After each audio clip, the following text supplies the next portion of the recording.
It gets worse, ladies and gentlemen. We got this story from the Daily Mail. The West has brought humankind to the brink of nuclear Armageddon with its decision to use depleted uranium ammo in Ukraine, says Russia's U.S. envoy. As it turns out, Britain is using depleted uranium tank busters. And so Russia is basically saying this is the doorstep of nuclear war. Now, I don't know. Is depleted uranium radioactive? I don't think it is. It is? Yeah. It is really not extremely, but enough of it in high enough concentrations. It happened in Iraq. They shot it. It's in the dust under the sand. A lot of people were getting sick from like Gulf War syndrome. They were blaming. I think it was Gulf War syndrome. I'm not sure if they were using depleted uranium in the first Gulf War or not. But people were coming back sick, and they think a lot of it's radiation. The British Defense Ministry confirmed on Monday that it would provide Ukraine with armor-piercing rounds containing depleted uranium. I've been ringing the bell on this, man. You have been. That's why I bring it up. Is a nuclear weapon. You can say tongue-in-cheek, "Hey, you stupid idiot." No, it's not. But listen, the Russian minister is acknowledging it. They consider it nuclear armaments. Maybe not nuclear weaponry as considered, but they consider it nuclear. But and that's all that matters. They can now, as they are starting to do, use this as justification for the expansion into nuclear warfare. And this doesn't mean ICBMs, because people need to understand. I think the first thing we're going to see is probably nuclear artillery, which is they're going to load up a howitzer or some kind of artillery. They're going to fire a nuclear shell with a decently large payload. It's not going to be a megaton bomb or anything like that, but it's going to be massively devastating. These are very, very powerful weapons. So the first, they can argue nuclear war has already started with the use of armor-piercing depleted uranium. And then the U.S. will say, that's not true. Nobody thinks that's what nuclear weapons means. But of course, Russia and China are going to be like, these are nuclear weapons. This is radioactive stuff. Yeah, this says here depleted uranium, both regular uranium and depleted uranium in their immediate decay products emit alpha and beta particles and a small amount of gamma radiation. That's from EC. Well, there you go, right there. Yeah. Radioactive weapons. So what comes next? Russia says, well, if they're using nuclear weapons, we need to respond in kind. Then we get lower yield nuclear artillery, massive explosions rocking Ukraine. Then what? The West escalates and uses low yield missiles. I think there's also concern that the dust that's created by the depleted uranium is breathed in. A lot of it's really when it's in your body that can do a lot of damage. What's happening is they build tanks out of armor that are created with depleted uranium because it's so dense, you can't pierce it with a lot of weapons. So they need to make depleted uranium ammo in order to pierce the depleted uranium armor. And then the ammo ends up in the dust, in the dirt underneath your feet. That's the problem. I mean, I got to be honest. This picture of how it works is really cool. You know, this gigantic artillery shell. Look at this. It's basically a gigantic cartridge, like a bullet, with a depleted uranium tail fin with a sabot around it. And then it fires, sabot disengages, and then rips through with a point. It's 2 times denser. It's nearly twice as dense as lead. That's why they use it. They say it's nearly unstoppable because of its density. So once it gets propelled, the inertia is just too powerful. It just rips through everything.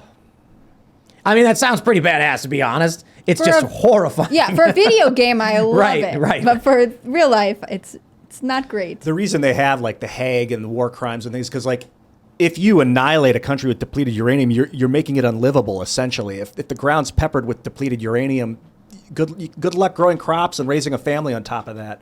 So it's like salting earth. I mean, it's definitely a heinous war crime in my opinion, but out of desperation and armored tanks that can't be penetrated, they've had no arguably other choice. I think we may see some kind of I think World War III. I don't know how or when, but I think it for one reason, because all of the oil producing nations are teaming up. We're working these deals to do oil deals, trade in yuan as opposed to the dollar. And the United States and NATO will never allow that.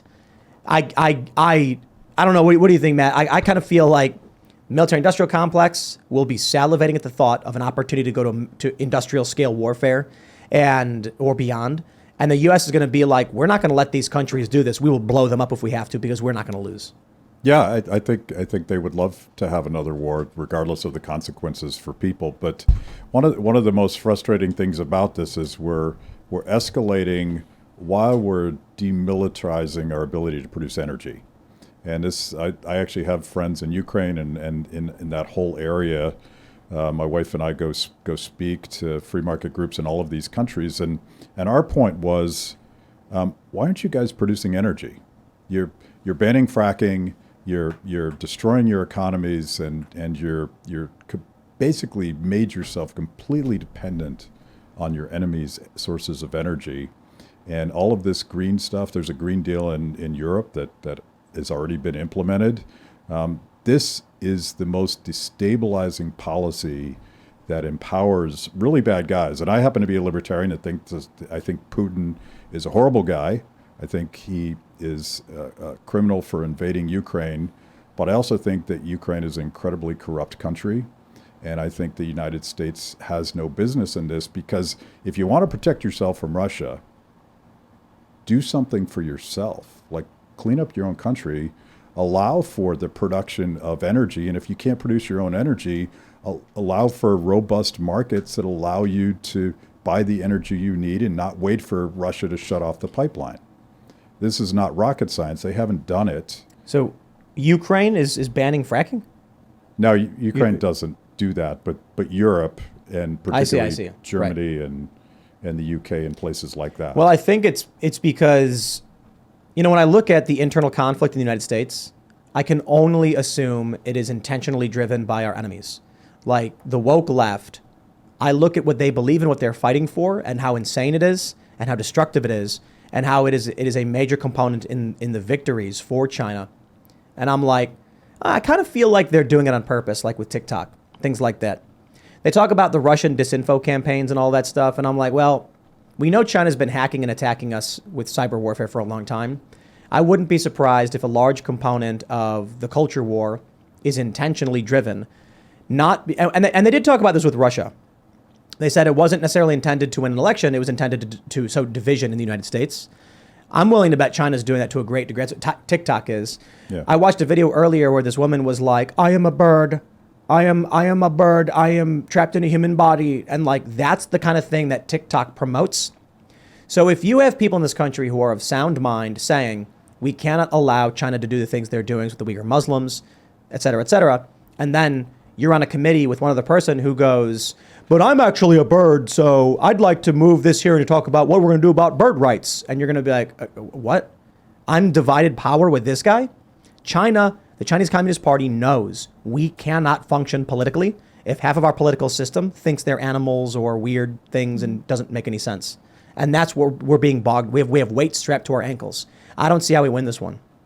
I don't know, man. If the U.S. is on the verge of civil war or in one, or if the Democratic Party is just their whole die on this hill moment is removing the testicles of children, then it's just like, okay, I guess. Fortunately, I don't think the goal is to win. I think it's more to coexist. Like, there's no real end game in diplomatic geopolitics. It's just about, can we survive together and thrive together? That can be done, but it can be done through trade. It's primarily trade. I wish that's what the world was doing. Yeah. No one's doing that. Trade? Trade? Who's trying to coexist together? Well, China and Russia at the moment. But like okay. Mexico and the United I States. think So there hold is an on. element of diplomacy that is like, how can we work together Against our common enemies. against our common enemies, or in a way that allows me to continue doing the things I like. I think the problem is, there are a lot of countries that feel morally compelled to insert themselves into issues and say you can't live that way, or part of our doctrine is that we have to expand our power. I mean, it doesn't have the isolationist boundaries that maybe we would like it to. If we could just all stay within our own countries and cooperate when necessary, it might be a different tale. But geopolitical diplomacy is I think totally... there's a bunch of bad actors, but I'm not as afraid of Russia and China. I think their economies are a house of cards as well. And my argument is, if we would get our house in order, if our allies would get our house in order, we would not be vulnerable to their shenanigans, because they don't have the resources to do what they do. And I could, quote Michael Malice's new White Pill book, and pointing out that top-down systems collapse. Yeah. Well, I agree, but that's why I'm saying I think the internal conflict is the problem we're facing. Right. If we can't... But it's on us, right? We got to fix it. Well... Not just at this table, yes, but Americans got to get their act together. But I feel like that's the attack they're levying against us. Mm-hmm. Making sure we can't... Like, TikTok is a huge component. Right now, you've got the Democrats trying to preserve it, and the Republicans are barely doing anything about it. They don't even know what the argument is. Yeah, I think banning it's not right. At first, No, I'm like, banning it, absolutely. Yeah, because then it would lead to someone banning Twitter. And you don't want to start banning companies from the states. I mean, free the software code if you want to see what they're doing, what the algorithm's doing. Fair point. It's got to be like, and Elon might save us, and I'd hate to put all of our eggs in one billionaire's basket, but the solution to TikTok is an alternative that's not nuts, that's not manipulative, that allows the things we like, speech and argument and all the things that America's built on, as opposed to that crazy manipulation. And the problem is that these tech platforms have been centralized, and basically speech has been dictated by the FBI and CIA. Who are you going to vote for in 2024? I don't know yet. Would you vote for Trump? I'm not saying like you should. I'm just asking, like, would you consider voting for him? You know, I was going to until he screwed up lockdown so badly. I don't think I can forgive that. That's a good point, man. I'm pretty much for Trump right now. We'll see what changes. DeSantis is, I feel like, is showing to be a big letdown. I would prefer Dave Smith. You know, if someone said name a person and they would be president, I'll go Dave Smith. Assuming he wants to be, hasn't announced yet. In all practical reality, you know, I'd probably end up voting for Trump. What do you think But of we'll Vivek see. Ramaswamy? I like a lot of what he's doing. The ESG stuff is fantastic. I don't, and maybe I'm agreeing with you on this. I don't think you cut off trade with China. I think you outperform China, and he wants to isolate our enemies through state power, and I want to isolate our enemies from outperforming them.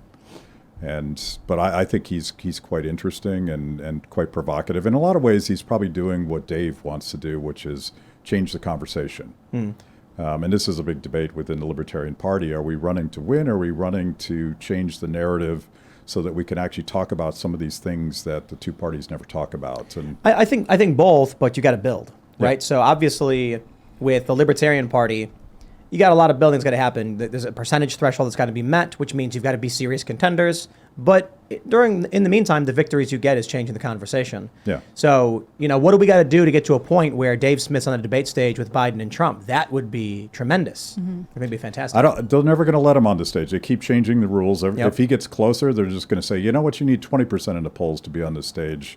But the point is, with all of these platforms, you know, how many times do we have to point out that Joe Rogan is bigger than all three networks right before an election combined, and point out that if we want to have that conversation outside of corporate media, we can do that now. Yeah, and I also think that if Joe Rogan ran for president, he'd probably win. He'd probably beat them both. I'd vote for him. Now, see, I would vote for Joe. I think a lot of people would, because he's like, you listen to him and he's talking about cultural issues, which the right agrees with, but he's still somewhat of a moderate lefty kind of guy. So you kind of get a compromise, but he's just so popular. Yeah. I'm not saying he's going to run or he should run. I'm just saying that kind of personal connection and gravitas is what you need. I'm thinking Trump. I think Trump's got a lot of bad about him, but I view him as a slight net positive, mostly on foreign policy. I don't completely blame him for the lockdowns. I somewhat blame him for the lockdowns. I think he surrounded himself with really bad people. I'm also thinking now, you know what, man? I'm willing to get him in the next 4 years if we can see more of that foreign policy. If it's more of secure our borders, bring jobs back here, and get our troops out of these other countries, make NATO pay its fair share.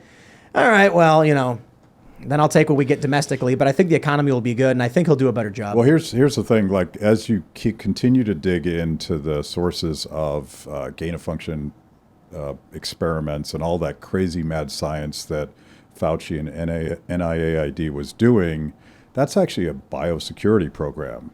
And there's a reason, I suspect, why Rand Paul has switched to the Homeland Security Committee, because if you want to get to the bottom of COVID and you want to get to the bottom of gain of function and you want to find out whether or not American taxpayers actually financed the creation of a virus that created so much global disruption, you got to go after the national security state. This is not the healthcare industrial complex. It's national security. So these things are very much related. So whoever is going to be the next president is going to have to take on that. And this is some place where Trump failed. Thanks for watching this clip from the Timcast IRL podcast. Hang out with us live Monday through Friday at 8 p.m. and become a member over at timcast.com for uncensored, members-only shows exclusive. Thanks for hanging out, and we'll see you all next time.